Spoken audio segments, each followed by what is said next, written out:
साथियों, सर्वप्रथम मैं गुरुवारा की इस पावन धनधारा को नतमस्तक सेवा जोहार करते हुए परम शक्ति फड़ापेन के चरणों में नतमस्तक सेवा जोहार करता हूं। आप सभी जो इस धनधारा में कभी राजपाट किए थे, उनके आप सभी लोग वंशज हो, यानी राजकुमार और राजकुमारियां हो। आप लोगों के चरणों में अनिल धुर्वे का नतमस्तक सेवा जोहार पहुंचे। क्योंकि आपके पुरखा राजकीय बने रहे वैभवशाली और उनके आप संतान जिनके घर में आज नहीं बचा है लोटा और थाली, इस बात का चिंतन करने के लिए हम लोग बैठे हैं ना, कि नहीं बैठे? तो सबसे पहले आप लोगों के चरणों में मेरा नतमस्तक सेवा जोहार पहुंचे और आज के इस कार्यक्रम की अध्यक्षता कर रहे इस ग्राम पंचायत के सरपंच परम सम्माननीय गुणपत सिंह धुर्वे जी, आपके चरणों में अनिल धुर्वे का नतमस्तक सेवा जोहार पहुंचे। मंचासीन हमारे इस क्षेत्र के लाडले विधायक परम सम्माननीय मरकड़े जी, आपको भी मेरी की तरफ से हार्दिक हार्दिक सेवा जोहार पहुंचे। मंचासीन गुरुवारा की जो विचारधारा है, इस विचारधारा को बिना थके अथक परिश्रम करने वाले, दिन को दिन नहीं, रात को रात नहीं, भूख को भूख नहीं, प्यास को प्यास नहीं, गर्मी को गर्मी नहीं, वर्षा को वर्षा नहीं और ठंड को ठंड नहीं कहने वाले, समझने वाले भूमिकाओं के, गायक कलाकारों के, संगीतकारों के चरणों में मेरा नतमस्तक सेवा जोहार पहुंचे, क्योंकि उन्हीं के अथक परिश्रम मेहनत के दम पे गुरुवारा का कारवां आज यहां तक पहुंचा है। साथियों, उन सभी लोगों को जिनको मैं जानता हूं, न भी जानता हूं, उन सभी लोगों के चरणों में मेरा बारंबार नतमस्तक सेवा जोहार पहुंचे। आज के इस कार्यक्रम में शांति व्यवस्था को बनाए रखने में अपना अथक सहयोग प्रदान कर रहे कुंडम के जो पुलिस थाना है, वहां के पुलिस, मध्य प्रदेश पुलिस के जो जवान हैं, उनको भी इस मंच के माध्यम से हार्दिक हार्दिक सेवा जोहार पहुंचे। साथियों, अंग्रेजी का एक बहुत ही मशहूर साहित्यकार हुए थे मिल्टन। उन्होंने एक जगह कहा है कि history is not only the fact of past but the guide of future, यानी हिंदी में उसका अर्थ होता है कि इतिहास सिर्फ बीते हुए समय का पुलिंदा भर नहीं होता, वो आने वाले भविष्य का नक्शा भी होता है। जो इतिहास होता है वो सिर्फ बीते हुए वक्त का पुलिंदा भर नहीं होता, वो आने वाले भविष्य का नक्शा भी होता है। मैं उन्हीं मिल्टन की इस कहावत को आधार मानकर कहना चाहूंगा कि शंकर साहब रघुनाथ साहब, शंकर साहब रघुनाथ साहब, आपके उस बलिदान से, शंकर साहब रघुनाथ साहब, आपके उस बलिदान से आपके सोने निकले थे हिंदुस्तान से। शंकर साहब रघुनाथ साहब, आपके उस बलिदान से आपके सोने निकले थे हिंदुस्तान से। हमने बहुत सहा लेकिन कुछ न कहा, लेकिन अब चुप नहीं रहेंगे। गुरुवारा राज्य हमारा जन्मसिद्ध अधिकार था और इसे हम लेकर रहेंगे, जिसके लिए हमारे पुरखाओं ने अपने खून को बहाया था। साथियों, जब इस देश में ब्रिटिश हुकूमत रही, उस समय पूरे विश्व में अंग्रेजों का इतना बड़ा शासनकाल था कि उनके शासनकाल में सूर्य नहीं डूबता रहा और लहू नहीं सूखता रहा। सोचिए, ऐसा शासनकाल उनका रहा। लेकिन पूरे अंग्रेजी शासनकाल का जब हम अध्ययन करें, विश्व इतिहास का अध्ययन करें, तो कहीं पर भी ऐसा प्रसंग नहीं आता कि कविता सुलझाने की सजा बाप और बेटा को धोख के मुंह में बांध के उड़ाने की मिली हो। साथियों, ऐसा प्रसंग इतिहास के पन्नों में कहीं दिखाई नहीं देता। वो बलिदान हमारे पुरखों ने दिया था। क्यों किया था बताइए? क्यों किया रहा वो बलिदान हमारे लिए? इस बात का चिंतन और मंथन करने के लिए हम लोग आज यहाँ पे एकत्रित हुए हैं साथियों। सोचिए वो प्रसंग क्या रहा होगा।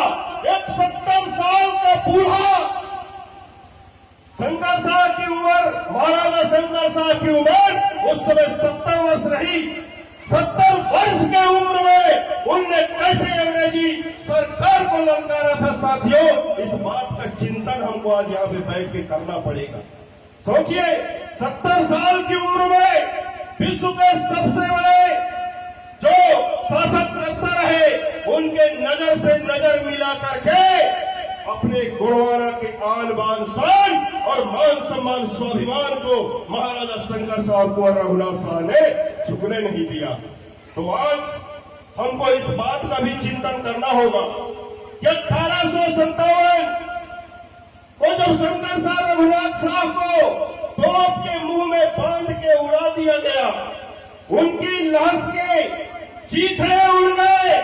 उन चीथड़ों को एकत्रित करके रानी फूल कुंवर मरावी ने कैसे उसका अंतिम संस्कार किया रहा होगा, इस बात का चिंतन हमको करना होगा साथियों।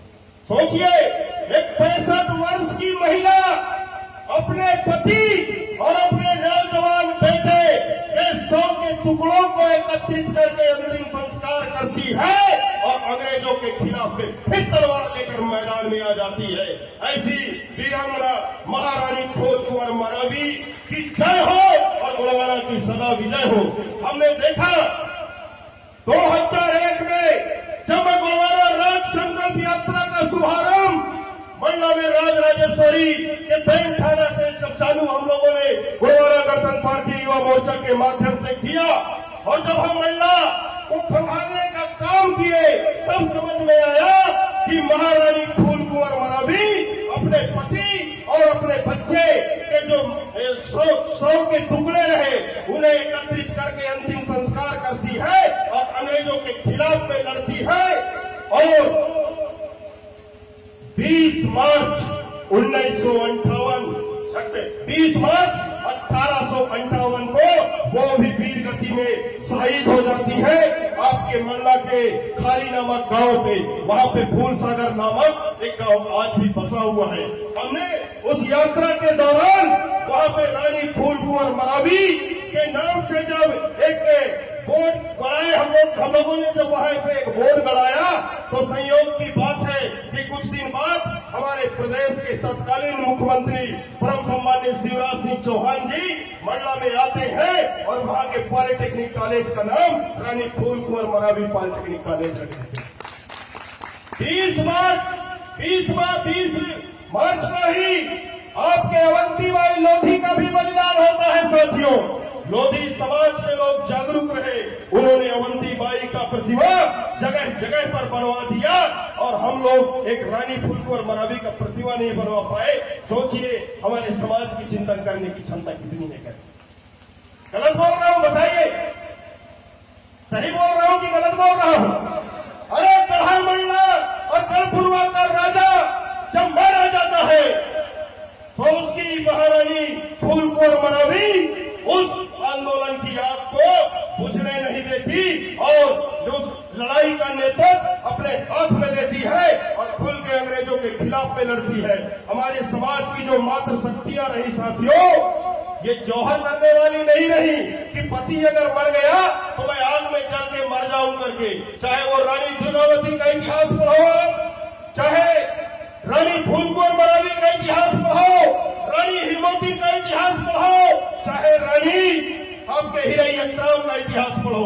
अभी मैं करीब 5-6 दिन पहले महाराष्ट्र में था, चंद्रपुर नामक जगह पे।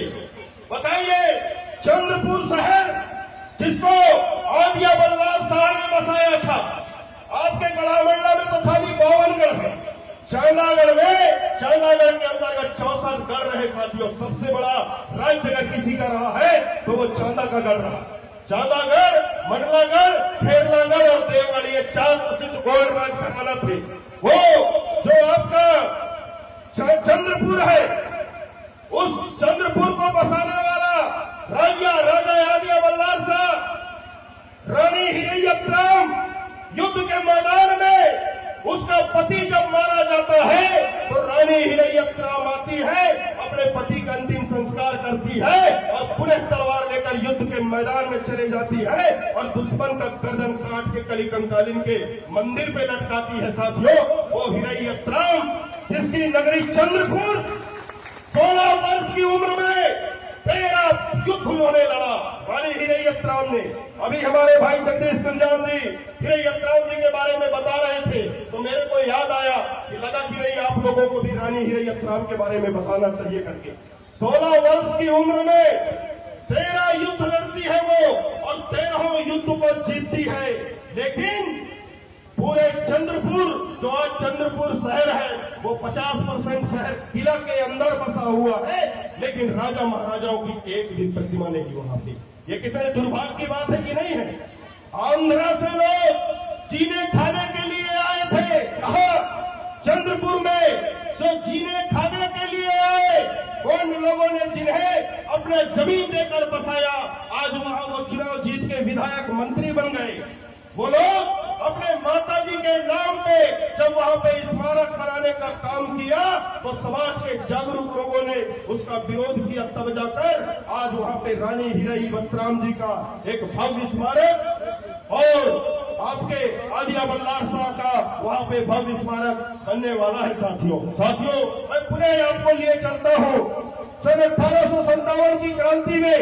सन 1857 की क्रांति में हमारे महाराजा शंकर शाह और कुंवर रघुनाथ शाह जी को जिस तरीके से अंग्रेजों ने तोप के मुंह में बांध के उड़ाया, ऐसा इतिहास में कोई प्रसंग नहीं मिलता। ठीक उसी तरीके से 1857 की क्रांति में सोना खान रियासत के राजा वीर नारायण सिंह मरकाम जी को खुले पेड़ में अंग्रेजों ने फांसी दिया था। साथियों, आप लोगों ने भगत सिंह, सुखदेव, राजगुरु का नाम सुना है ना? कितने लोग सुने हो? वीर नारायण सिंह का कितना लोग नाम सुने हो?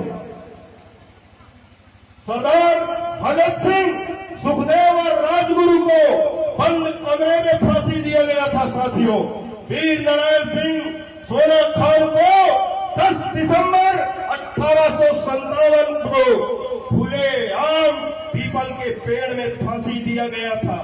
19 दिसंबर तक उसकी लाश पेड़ पे लटक के रही, चील और कौवे उसके मांस को नोच के खाए, यहाँ तक कि 10वें दिन अंग्रेजों ने उसे पेड़ से उतारा और पेड़ से उतार के तोप के मुंह में बांध के उड़ाया था।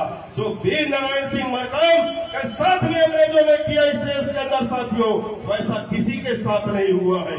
ठीक उसी तरीके से मोरमपल्ली रियासत का राजा वीर बाबूराव सेनवा के 3 बार अंग्रेजों को भूल चुकाता है।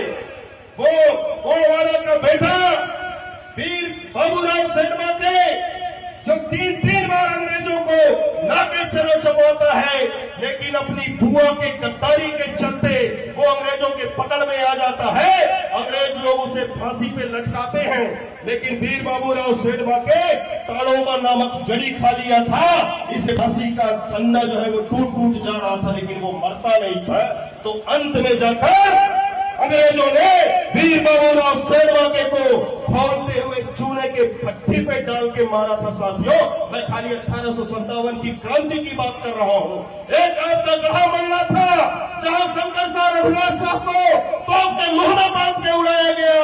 एक सोना खान रियासत था इधर छत्तीसगढ़ में, वहां के जो जमींदार हमारे वीर बाबूराव, वीर नारायण सिंह सोना खान को खुलेआम पीपल के पेड़ में फांसी दे के मारे। और उसी 1857 की क्रांति में उधर सुदूर तेलंगाना और महाराष्ट्र के बॉर्डर में जो मोलमपल्ली एहरी और चाना का क्षेत्र है, वहां वीर बाबूराव सेनवा के को फालते हुए चूने की भट्टी में डाल के जलाया गया।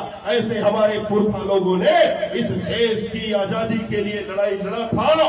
तो हम दावे के साथ कहते हैं, इस देश की आजादी की लड़ाई में अगर पुरखा ने हमारा लहू बहाया है तो राजपाट में हमारा हक और हिस्सा क्यों नहीं? ये सवाल होना चाहिए कि नहीं होना चाहिए? देश की आजादी के बाद चाहे आपका ये बरगी डैम हो, चाहे उधर बाणसागर का बांध हो, चाहे इधर आपका काला टाइगर रिजर्व फॉरेस्ट हो, चाहे उधर ये जो सहदेव अनूपपुर उमरिया सिंधी सिंगरौली जितने कोल माइंस के एरिया है, सारे के सारे सेंचुरियन पार्क, सारे के सारे बांध, सारे के सारे खदान हमारे आदिवासी क्षेत्रों में ही सबसे ज्यादा विस्थापन और पलायन देश की आजादी के बाद में किसी का हुआ है साथियों, तो वो हमारे समाज का हुआ है। और हमारे समाज का जो आज तक विस्थापन हुआ है, हमारे समाज का जो पलायन हुआ है, हम तो इस देश की सरकारों से अपील करना चाहते हैं कि चाहे वो केंद्र की सरकार हो या राज्य की सरकार हो, वे विधानसभा और लोकसभा में एक श्वेत पत्र लाए और ईमानदारी से बताए कि कितने आदिवासी बरगी डैम से विस्थापित हुए थे, उनके बच्चे आज क्या कर रहे हैं। ये बताना चाहिए, नहीं बताना चाहिए। जब उनके पुरखा वहां पे विस्थापित हुए तो आज उनके बच्चे कहाँ है, उनकी जीवन प्रत्याशा क्या है, उनका शिक्षा का स्तर क्या है, उनका जीविका का स्रोत क्या है, उनकी जो जीवन की शैली है वो कैसे है, ये सरकार बताए। इसके बाद में हमारे जल जंगल जमीन पे नजर गड़ाए। ऐसा ये हमारे शंकर शाह, कुंवर रघुनाथ शाह के बलिदान से, वीर नारायण सिंह मरकाम के बलिदान से, बाबूराव सेठमाके के बलिदान से ये सीख हमको मिलती है कि नहीं मिलती है, बताइए साथियों। मैं आप लोगों को बताना चाहूंगा कि आज तो ये 20 तारीख हो गया, मुझे आज अमरकंटक निकलना है। कल यानी 19 तारीख को मेरे पिताजी के सगे मामा के लड़के का दस्तार तरह सोचिए, मैं उसको छोड़ के आया था। क्यों आया था? क्योंकि जब दादा हीरा सिंह मरकाम ने कहा था कि जिस समाज ने तुमको जन्म दिया है, जिस मां का तुमने दूध पिया है, जिस समाज ने तुमको गोदी में खेला कूदा के बड़ा किया है, जो समाज अपनी बहन बेटी को तुम्हारे साथ में शादी किया है, और जब मर जाओगे तो वही समाज तुमको बंधा देगा, उस समाज के तुम कर्जदार हो। ये जो दादा ने कहा था, तो मुझे लगता है कि उस कर्जे को तो मैं नहीं छूट सकता, लेकिन जब तक जिंदा रहूंगा इस कर्जा को छूटने का प्रयास करूंगा। और ये प्रयास आप हम सबको मिलकर करना पड़ेगा। हम सब लोगों की जिम्मेदारी बनती है कि हम इस समाज का जो सामाजिक कर्जा है उस कर्जा को छूटे, और समाज का कर्जा हम समाज की सेवा करके ही उतर सकते हैं साथियों। हम चाहे बड़े बड़े पदाधिकारी, चाहे आपका थानेदार हो, चौकीदार हो, चाहे आप एसपी, कलेक्टर, तहसीलदार बन जाओ, विधायक, सांसद, मंत्री बन जाओ, ये आपका व्यक्तिगत उपलब्धि है कि नहीं है? किसी का तहसीलदार बन जाना, विधायक बन जाना, सांसद बन जाना, मंत्री बन जाना उनका व्यक्तिगत उपलब्धि है कि नहीं है? अगर ये कोई चीज आप बन गए तो वो आपकी व्यक्तिगत उपलब्धि है। आपकी सामाजिक उपलब्धि तब होगी जब आपका समाज भी आपके जैसे खड़े होगा, अपने हक और अधिकार को प्राप्त करेगा, तब हम कहेंगे कि हमने समाज में कुछ किया है। नहीं, व्यक्तिगत उपलब्धि तो बहुत लोग करते हैं, हम दो हमारे दो समाज को भाड़ में जाने दो, यही तो चला है अभी तक ना, कि नहीं चला है? बताइए, इतना बड़ा समाज, हमें ताज्जुब होता है। गंगा नदी के किनारे से आप चलो तो सुदूर दक्षिण के गोदावरी और कावेरी नदी के किनारे तक, इधर आपके स्वर्ण रेखा नदी के किनारे तक सबसे बड़ी आबादी किसी की है तो गोलवाना के मूल निवासियों की है साथी।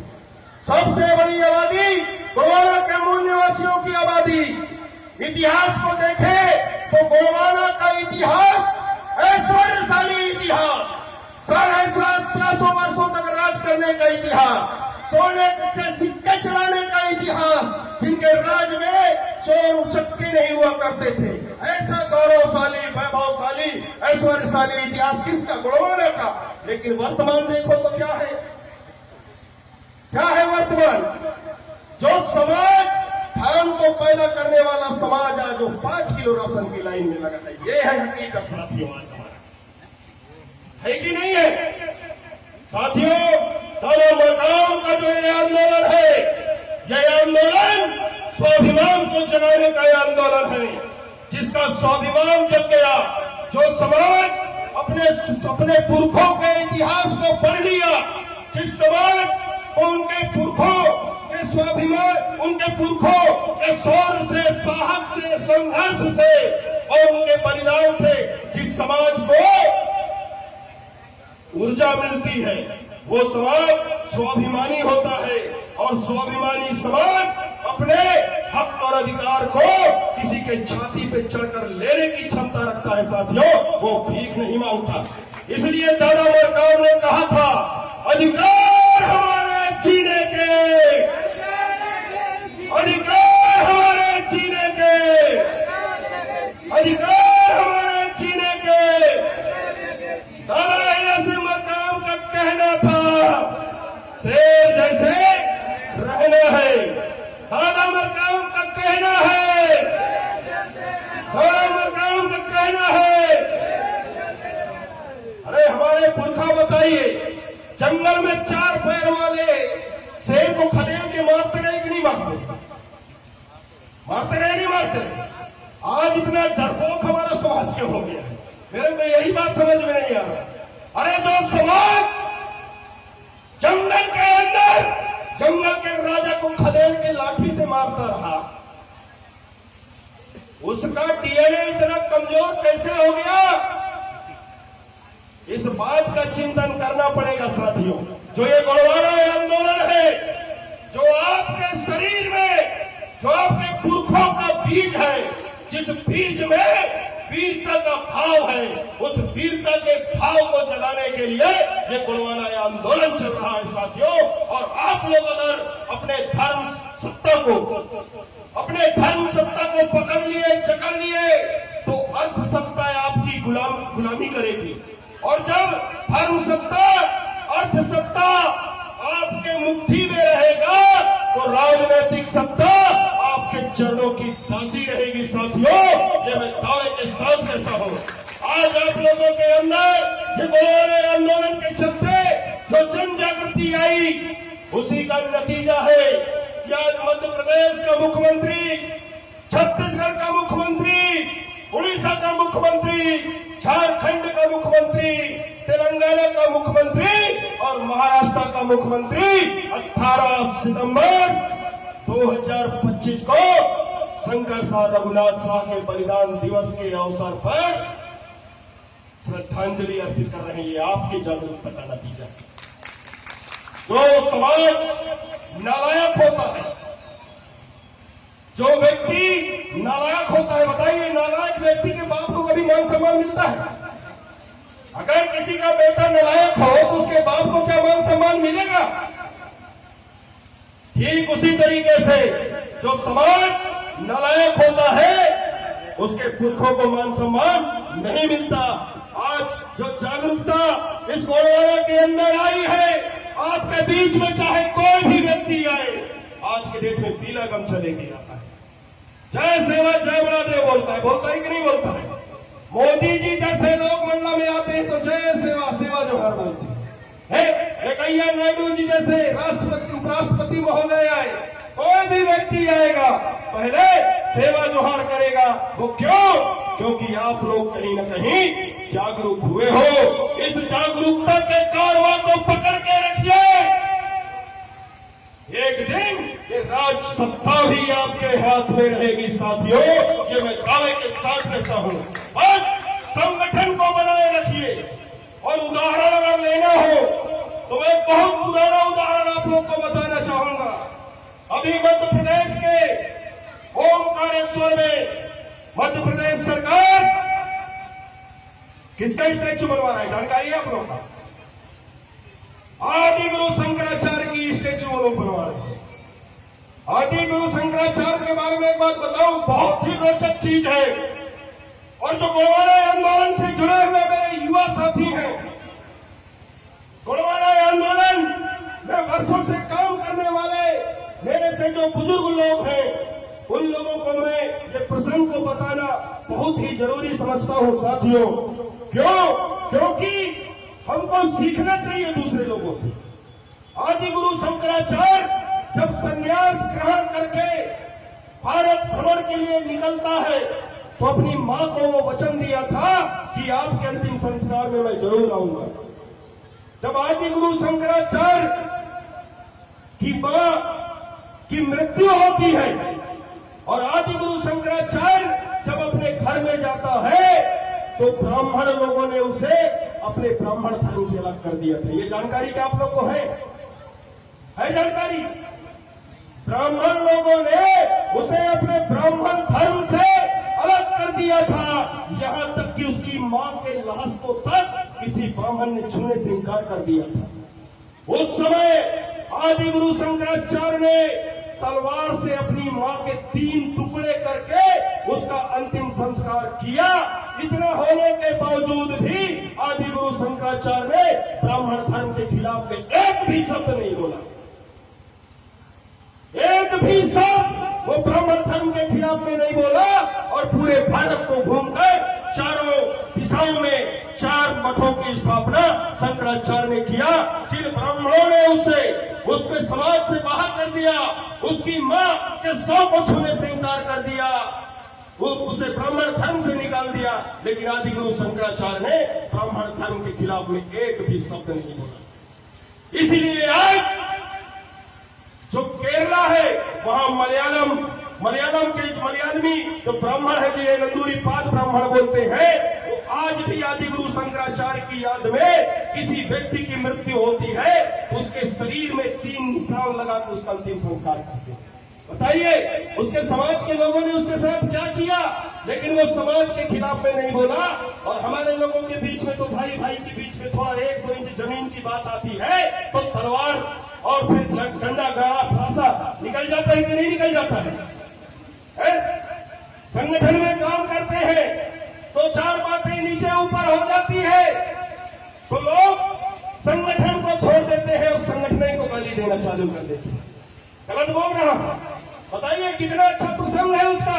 इसलिए आज ब्राह्मण समाज के लोग आदि गुरु शंकराचार्य की पूजा कर रहे हैं, जबकि उस समय उसे अपने जात से बाहर कर दिए थे, उसकी मां के 100 को नहीं छुए, लेकिन आज वो लोग उसकी पूजा कर रहे हैं। मेरा कहने का मतलब है साथियों, अगर समाज को आपने थोड़ा सा भी दिया तो समाज आपको इतना ज्यादा देगा जिसे आप लोग नहीं संभाल सकते। इतना देता है समाज। अरे हम लोगों की क्या औकात है यार?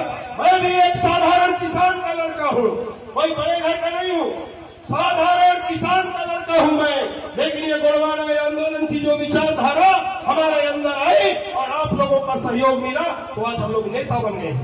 ये किसके चलते? आप लोगों के चलते। आप लोगों ने साथ दिया, आप लोगों ने हमारा साथ दिया, तो चाहे किसी थाना में थानेदार को फोन करे, तहसील में तहसीलदार को फोन करे, किसी एसडीएम कार्यालय में एसडीएम को फोन करे, चाहे किसी फॉरेस्ट विभाग के रेंजर को फोन करे, वो हमारी बात को सुनता है। क्यों सुनता है? इसलिए सुनता है कि अगर इनका नहीं सुनोगे तो कहीं कल ये धुलाई न कर देंगे। ये आप लोगों की ताकत है कि नहीं है? तो मैं कब तक नेता हूं? जब तक मैं गोंडवाना की विचारधारा को लेकर चल रहा हूं। और जिस दिन मेरे अंदर घमंड आया कि नहीं यार अनिल तुम भी बहुत बड़े नेता हो गए करके, उसी दिन मैं समाप्त हो जाऊंगा।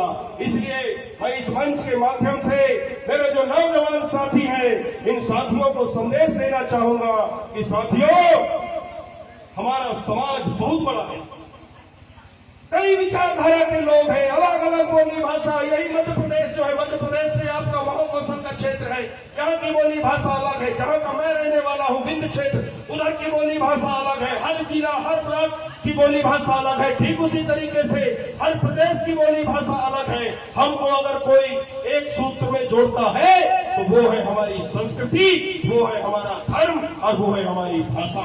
तो हमको अपने धर्म, अपनी भाषा, अपनी संस्कृति के लिए काम करना है। और ये 3 चीजों को अगर हमने मजबूत कर लिया साथियों, तो दुनिया की कोई ताकत हमको राजसत्ता में जाने से नहीं रोक सकती। इसी आस और विश्वास के साथ मैं अपने विचारों को विराम दूंगा और जाते जाते आप लोगों से 2-3 सवाल करना चाहूंगा। गोंडी भाषा की रक्षा कौन करेगा? सही में करेंगे? गोंडी भाषा की रक्षा कौन करेगा? गोंडी संस्कृति की रक्षा कौन करेगा? गोंडी संस्कृति की रक्षा कौन करेगा? खोया प्रेम की रक्षा कौन करेगा? खोया प्रेम की रक्षा कौन करेगा? साथियों, बहुत कम है। मैं अपने इस मंच के माध्यम से पूरे अपने नौजवान साथियों को एक संदेश देना चाहूंगा कि साथियों, आप लोग खूब पढ़ाई करो। पढ़ाई और लड़ाई एक साथ चलना चाहिए कि नहीं चलना चाहिए? लड़ाई और पढ़ाई हमको दोनों एक साथ करना पड़ेगा। क्यों? क्योंकि हमारा जो समाज है ये भोला भाला समाज है और इस समाज के भोलेपन का फायदा बहुत सारे लोग उठाते हैं। मैं एक सच्चाई आप लोगों को बताना चाहूंगा साथियों कि कोई भी समाज नहीं चाहता है कि आदिवासी समाज जागरूक होगा। गलत बोल रहा हूं? बताइए। कोई भी समाज नहीं चाहता है कि आदिवासी समाज जागरूक हो, संगठित बने। ये कोई भी समाज नहीं चाहता। क्यों? क्योंकि जिस दिन आप लोग जागरूक हो जाओगे उस दिन आपका शोषण बंद हो जाएगा, और जिस दिन आपका शोषण बंद हो जाएगा तो जो आपके शोषण के दम पे जिंदा रहने वाले जोक लोग हैं वो लोग कहां जाएंगे? बताइए। इसलिए वो नहीं चाहते हैं कि आप लोग जागरूक बनो, आप लोग संगठित बनो करके। तो मैं जाते जाते कहना चाहूंगा कि शिक्षित बनिए, संगठित बन रहिए और अपने बीच के प्रतिभाओं को पहचानिए। जो प्रतिभाएं हैं उनको पहचानिए, उनको प्रोत्साहित कीजिए और संघर्ष कीजिए। इसी आस और विश्वास के साथ आप लोगों ने बड़े धैर्यता और गंभीरता के साथ मेरे विचारों को सुना, उसके लिए पुनः मैं आपके चरणों में नतमस्तक सेवा जोहार करता हूं। और मैं आप लोगों से गुजारिश करूंगा कि पुनः 19 सितंबर 2026 को जब यहाँ पे महाराजा शंकर साहब, कुंवर रघुनाथ साहब की 169वीं बलिदान दिवस का कार्यक्रम आयोजित हो तो उसमें आप लोग जरूर आइएगा। आप लोगों के चरणों का धूल इस मंच में पड़े। आप लोगों के चरणों का धूल जब हम जैसे लोगों के मंचों में, हम लोगों के मस्तक पे पड़ता है तो हमारा जो उत्साह है ये 7वें आसमान में चला जाता है। तो पूरे अगले साल के कार्यक्रम का आमंत्रण देते हुए पूरे एक बार आप सभी लोगों के चरणों में मेरा नतमस्तक सेवा जोहार पहुंचे। साथ ही साथ आज के इस कार्यक्रम की जो ये आयोजन समिति है उसमें प्रत्यक्ष और अप्रत्यक्ष रूप से सहयोग करने वाले गुणवाना के सभी शुभचिंतकों के चरणों में अनिल ध्रुवे का बारंबार नतमस्तक सेवा जोहार पहुंचे। शंकर से रघुनाथ साहब अमर रहे, शंकर से रघुनाथ साहब अमर रहे, प्रेमवासी दादा हीरा सिंह मरकाम अमर रहे, प्रेमवासी दादा हीरा सिंह मरकाम अमर रहे, प्रेमवासी दादा मोतीलाल कंगाली अमर रहे, प्रेमवासी दादा मोतीलाल कंगाली अमर रहे। जय जय प्रोफेट। राज करेगा गुणवाना बोलना चाहिए कि नहीं बोलना चाहिए? है? जय जय प्रोफेट, जय जय प्रोफेट। धन्यवाद साथियों।